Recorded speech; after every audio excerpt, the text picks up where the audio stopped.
মাটির চুলায় আজকে দেশি মোরগের পাতলা ঝোল করব। বাটায় মশলা বেটে নিচ্ছি।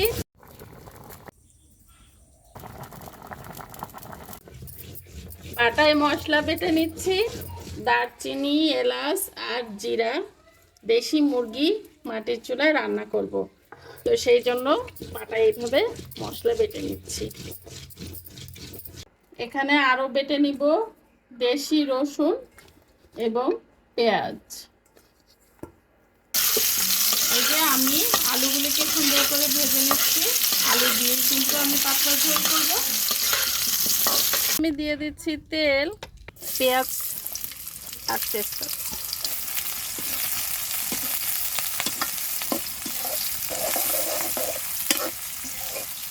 হালকা একটু ভেজে নিব।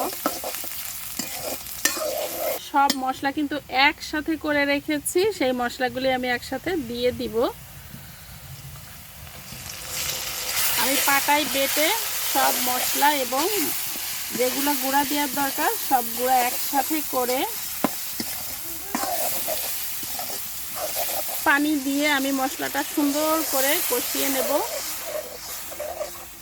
আর মাংসের আমরা কি মশলা দেই সেটা তো আমরা মেয়েরা বা মহিলারা যারা রান্না করি সব সময় তারা তো জানি যে আসলে আদা বাটা, রসুন বাটা, পেঁয়াজ বাটা, জিরা, গরম মশলা, দারচিনি এইগুলা সম্পূর্ণ বেটে দিয়েছি। পানি দিয়ে দিব। মশলা যত কষানো যাবে ততই ভালো লাগবে। তো এই যে এখানে কিন্তু আমি দুইটা মোরগের মাংস সুন্দর করে ধুয়ে নিয়েছি। এখানে দুইটা মোরগের মাংস আছে, তো কেটে ধুয়ে পরিষ্কার করে রেখেছি। এখন দিয়ে দিব।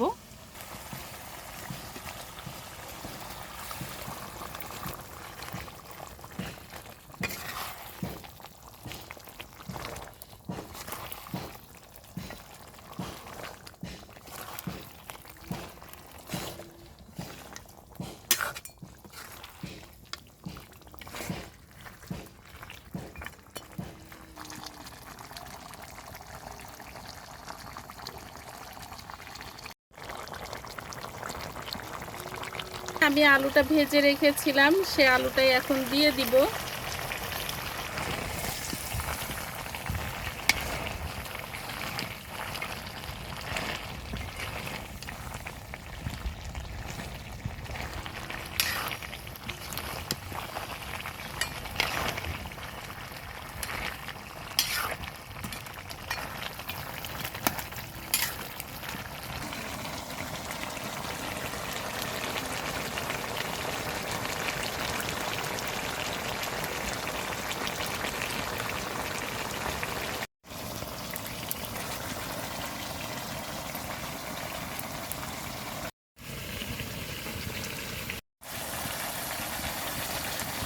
তো আমি এখন পানি দিয়ে দিচ্ছি।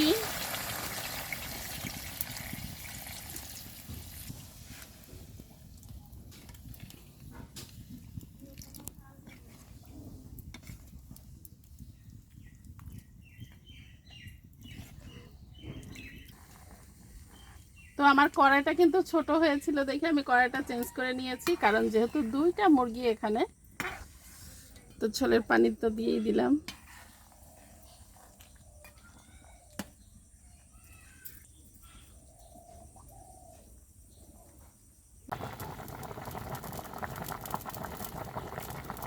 ফাইনালি আমার মুরগির মাংস রান্নাটা হয়ে গেল। তো মাটির চুলায় এইভাবে রান্না করলে কিন্তু অসম্ভব মজা লাগে। তো যাই হোক, সবাই ভালো থাকবেন, সুস্থ থাকবেন। আল্লাহ হাফেজ।